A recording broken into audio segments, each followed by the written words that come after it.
अस्सलाम वालेकुम। अबरार रशीद आपकी खिदमत में एक मरतबा फिर हाजिर है और आपसे दरख्वास्त है कि अगर अभी तक आपने चैनल को सब्सक्राइब नहीं किया तो इसे सब्सक्राइब कर लीजिए।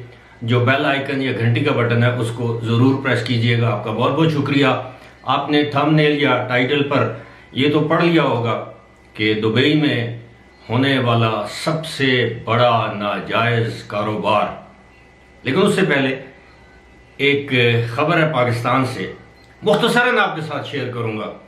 खबर है कि आज इस्लामाबाद की एक अदालत ने उस्मान मिर्ज़ा नामी एक शख्स को उम्र कैद की सज़ा सुनाई है।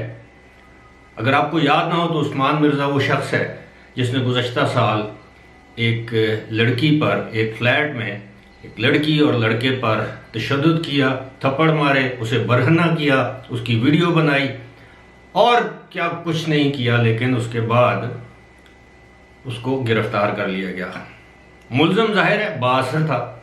मुल्ज़िम ने पैसे दे के या जिस तरह भी था, कोई लालच दे के, खौफ दिला के, डरा के, धमका के, दोनों जो मुद्दईयान थे यानी लड़की और लड़का, उनको चुप करवा दिया। लेकिन उसके बावजूद अदालत ने उसको उम्र कैद की सज़ा सुनाई है और उसकी वजह यह थी कि वीडियो एक सबूत के तौर पर अदालत ने खुद से कबूल की और उसको ये सज़ा सुनाई।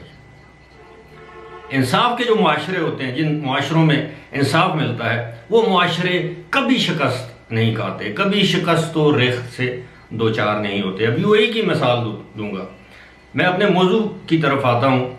मौजू तो मेरा ये है कि दुबई में होने वाला सबसे बड़ा नाजायज़ कारोबार क्या है। वो लोग जो दुबई में क़याम पजीर हैं, रिहाइश रखते हैं या मेरी तरफ विज़िट करते हैं, वो इस बात से बखूबी आगाह हैं। आप किसी होटल में जाएं, रेस्टोरेंट में जाएं, तो आपको गाड़ी खड़ी करें, बाहर आएंगे तो आपकी गाड़ी पर दर्जनों के हिसाब से कार्ड्स, विजिटिंग कार्ड्स लगे होते हैं, बिजनेस कार्ड्स लगे होते हैं मसाज सेंटरों के। उस पर नीम बराना तस्वीर होती हैं, पता नहीं क्या क्या लिखा होता है, नंबर्स होते हैं, व्हाट्सएप नंबर्स होते हैं। गुज़श्ता साल दुबई की हुकूमत ने ये कार्ड तकसीम करने पर पाबंदी लगा दी और इसको एक जुर्म करार दिया और इस जुर्म के मुर्तकिब अफराद को गिरफ्तार करना शुरू कर दिया। और बिल आखिर ये मैं आपको खबर दे रहा हूँ कि 1800 मसाज सेंटर्स या पार्लर्स को सील किया गया। उनके मालिकान के खिलाफ कानूनी कार्रवाई जारी है। ये गुज़श्ता साल की फिगर है। अब आप सोच रहे होंगे कि क्या ये जो मसाज सेंटर्स हैं, जो पार्लर हैं, जो नाजायज़ हैं, दर हकीकत ये फहाशी के अड्डे हैं जहां पर इस्मत फरोशी की जाती है। अब मेरी वीडियोस चूंकि फैमिली वाले लोग भी देखते हैं, वहां पर सिर्फ खवातीन इस्मत फरोशी नहीं करती, और भी बहुत कुछ होता है और इनकी वजह से बहुत से जुराइम जो है वो जन्म लेते हैं। अब ये उनकी बिल्कुल नाक के नीचे हो रहा था, काफी अरसे से हो रहा था, लेकिन बिल आखिर तंग आमद बजंग आमद उन्होंने इनके खिलाफ एक्शन लिया और अब उन्होंने आवाम से ये अपील किया कि अगर किसी बिल्डिंग में, किसी इलाके में वो समझते हैं, उनके इल्म में है कि इस तरह का कोई फहाशी का अड्डा, नाजायज़ मसाज पार्लर खुला हुआ है, तो उसकी वो मुतलका हुकाम या पुलिस को इत्तला करें। अब मैंने बात शुरू की थी इंसाफ के मुआशरों के हवाले से।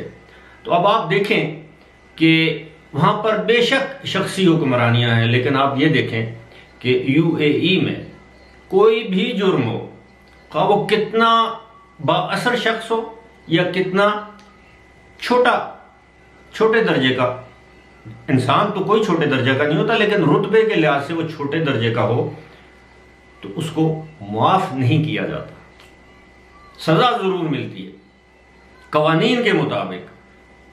और यहां तक कि मैं खुद जानता हूं कि वहां पर एक पाकिस्तानी नौजवान एक पेट्रोल पंप पर पेट्रोल डाल रहा था और उसको एक अमाराती ने आके ढेर सारे, उसने 1000 दरम तो नहीं, 100-150 दरम का उसने पेट्रोल डलवाया होगा, बड़ी टैंक होगी, या 200 दरम का डलवाया होगा। तो उसने उसको वो जो उनके 5 पैसे होते हैं या 10 पैसे होते हैं, फिलिस कहते हैं शायद, पता नहीं, जो भी उनकी करेंसी है, वो छोटी छोटी रेजगारी दे दी। वो बेचारा गिनता रहा। इसी दौरान किसी की नजर उस पर पड़ गई, उसने कहा क्या, और ये हंसता रहा। ये शख्स जो अमाराती था ये हंसता रहा और बिल आखिर वो कानून की गिरफ्त में आ गया, इस वजह से कि उसने पेट्रोल पंप पर पेट्रोल डालने वाले नौजवान की तज़हीक की थी, उसकी इज्जत नफ्स को मजरूह किया था। वो बड़े नोट भी दे सकता था, लेकिन उसने जानबूझ की, क्योंकि वो एक पाकिस्तानी था, खारजी था। लिहाजा वहां पर इंसाफ अगर अमारातियों के लिए है तो खारजियों के लिए है, गैर अमारातियों के लिए भी है, जिनको एक्सपर्ट्स कहते हैं, गैर मुल्की कहते हैं, उनके लिए भी है। तो फिर ऐसे मुआशरे जो हैं वो कभी शिकस्त व रेख्त से दो चार नहीं होते।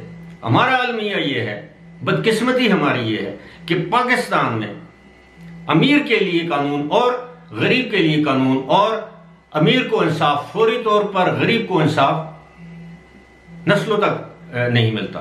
अब आप अंदाजा कीजिए कि अगर इस तरह की सूरत हाल रहे तो मुआशरे इन्हिताद का शिकार होंगे, मुआशरों में दिन ब दिन मायूसी पाई जाएगी। अभी आजकल आप देख लें कि एक छोटा सा केस आया सुप्रीम कोर्ट में तो छुट्टी वाले दिन उसको सुना गया, और बेशुमार ऐसे कैदी हैं जो काल कोठरियों में पड़े हुए हैं और उनके केसेस महीनों तक नहीं सुने जाते। यहां तक कि एक शख्स को, मैं ये पाकिस्तान के सुप्रीम कोर्ट की बात कर रहा हूं, मैं कोई तौहीन अदालत नहीं कर रहा, यहां तक कि एक शख्स को बाइज्जत बरी कर दिया गया जबकि उसको फांसी दी जा चुकी थी। उसको फांसी दिए जाने के बाद उसको बरी किया गया। ये अफसोस का मुकाम है।